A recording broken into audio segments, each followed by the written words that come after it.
Namaste. Why isn't it going? There it is going. I want to share something with you today. First of all, let's get the notes open and read this. Something that just came my way and I wanted to share.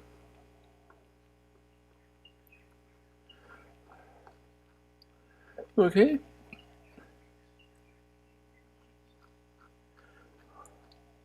Just scrolling down, trying to. Okay.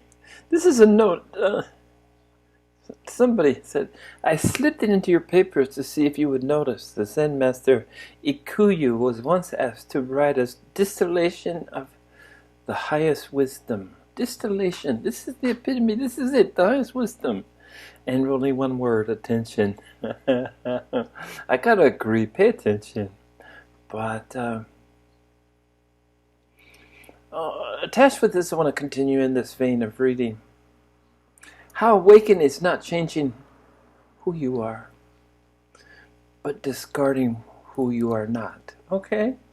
No change is necessary other than getting rid of what you're not. Recognizing what you are and getting rid of what you're not. When you meditate and notice that you have become distracted, you come back to attention. So that's distraction. Linda shared with me sometimes that she's meditating, she gets distracted. Sometimes all of us get distracted. But the good thing about distraction is that you notice you're distracted. It's all about noticing. Attention. As Ikkyu said, Zen Master Ikkyu. Who he is, I don't know, but sounds good. Distraction serves the purpose of bringing you back to attention. Bringing attention back is discarding what you are not. So distraction means you get distracted by what you think you are. And attention is coming back to what you're not. That's where attention is coming back.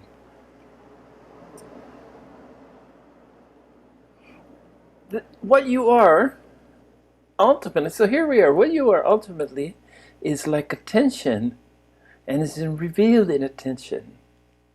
There are many very specific ways depending on your innate gifts and stage of unfoldment. Volumes have been written on each of the variations. And I like this because it kind of sums it up. There are many and very specific ways depending on your innate gift. And say we said that. Some can remember I love. Yeah, how simple, I love. Linda, we talked about love, didn't we? And be the expansion of loving feeling. This is called Bhakti Yoga. This is through worship of a guru, worship of a teacher, chanting, dancing, celebrating. But it's this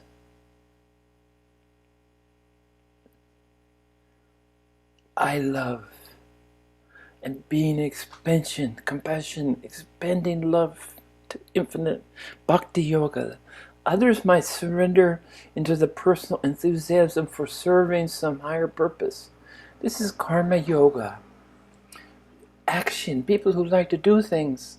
And the caveat, the key, the defining what is this doing something? Doing something with no expectations of return, doing something anonymously, and doing something for the sheer joy of doing something, contributing. In the ashram life, we call it seva, doing service for the group, doing service for the master. Okay, looking for no recognition, just want to serve some higher purpose.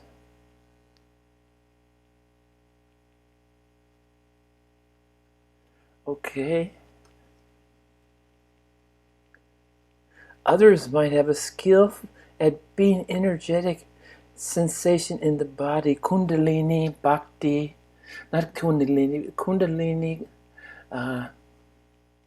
Kriya, as Adyashanti, not Adyashanti, but Sadhguru teaches, Kriya Yoga, Kundalini Yoga, being sensitive to the energy. As I just recently spoke to a Chinese doctor, he's talking about Qi. Kundalini Yoga. It's also called Kriya Yoga, yoga of energy. Other might vigilantly watch for deviations from attention, not this distraction, not this distraction, not that distraction.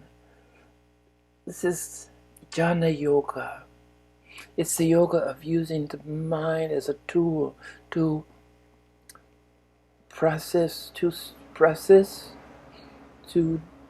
sort, discard, store, file, to glean, to find the wisdom amongst you get rid of the chaff and you got the wheat, right? And the wheat is the kernel of wisdom. And wisdom comes, the stem of wisdom is knowledge. Knowledge to wisdom. And this is jhana yoga. This is my path. This was my path. This has been my path. I am a thinker. Not more than I have been a lover and more than I have been a doer.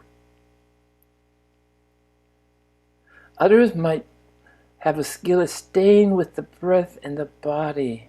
Hatha yoga, that's the form and the we think of really of yoga. Staying with the breath. I used to tell, before I revised Wellington's mantra, was just breathe, and then I just said, well, that's not working. He doesn't get it. Breathing might be too tough, so I just said let it go, and we'll see how he's doing with that one. Mantra, they talk about a mantra, the path of royalty. Because remember in the old days, being erudite, being educated was only for the privileged few. Others might specialize in a combination of heart, mind, and will. Integral, Surya Yoga. Others take a highly creative, self-sufficient, iconoclastic style. Tantra Yoga. So that list, I usually talk about 4, but they gave us 7, I think, if I can count right. And now that I've shared, techniques, I wanted to share something of myself that Linda helped bring out today. 2 things I want to talk about. Intelligence and rules. Let's deal with intelligence. When I was very young, I apologize to everyone, but I thought I was just about the most intelligent person that I knew that I'd ever encountered. And I don't know where along the way that I realized when I talked to people that indeed were more intelligent, or they could solve that math problem quicker. They had answers, and I was a little slow on the uptake. I didn't have answers. And what I realized that what I was experienced is that I still believe I worked harder at being intelligent than anybody else I encountered. Some it's a gift. It was hard work for me, but I was engrossed, enthralled, enthused, loving it, and just totally absorbed in analyzing, reflecting. If I had a question, I wanted the answer, and I was relentless. And I thought that was intelligence, that I would keep at it. And sometimes it was days and weeks and years, and I noticed that sometimes it was a lifetime, and then sometimes lifetimes. And I started realizing that this personality that I talk about is reincarnated, and it's the only thing that I can see that's left over, because we forget everything else so that we can remember. But what seems to be intrinsic in us, to me, is our personality. Personality persists. So part of my personality was just this bulldog stick-to-itness, and I thought that was intelligent, and maybe it is. I was smart enough to know that I worked harder at being smart than anybody I ever encountered. And it was by choice, by design, by serendipity, by will. This is part of my personality. I would stick with it till I solved it. And I got a reputation as a young man. It's very complicated. All girlfriends would tell me, "You're just too complicated." And sometimes they'd give up. And I was always attracted to intelligent ones, Beautiful and intelligent. How about that? Truly honest here.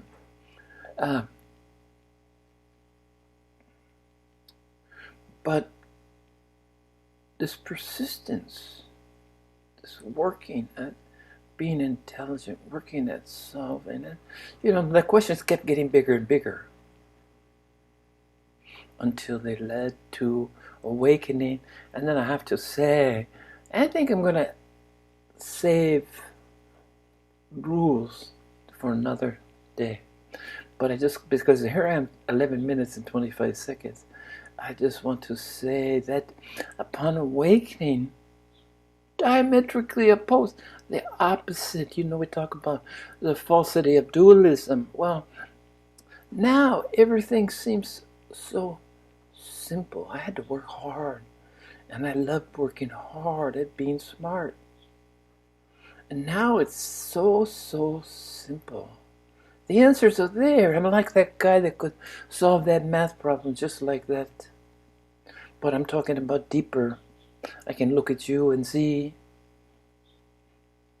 I can feel you and see. And answers are quick to come that were so slow in my past. But everything seems so simple. So what I want to ask you, before, when I was always thinking and trying to figure things out and relentlessly in pursuit of the solution, the truth, the ultimate truth, always just driving, and then to find it and crash into simplicity. And sometimes my very simplicity seems more obscure than my relentless pursuit. Is there such a thing as too simple? Do I see things too simply for you? Do the answers come to me too simply, too quickly? It seems seamless, but it represents lifetimes and lifetimes and lifetimes of this relentless pursuit, this complicatedness, this drive to figure it out, to think it through, to solve it intellectually, to search for answers. All of a sudden, the consequence of these lifetimes was to be granted, bestowed with simplicity. So now I find myself answering you so simply, and most of you say, "Huh?" So now I truly wonder, what is simplicity and what is complexity? It sure is simple to me. No more wondering, no more effort. It's effortless. So there you go.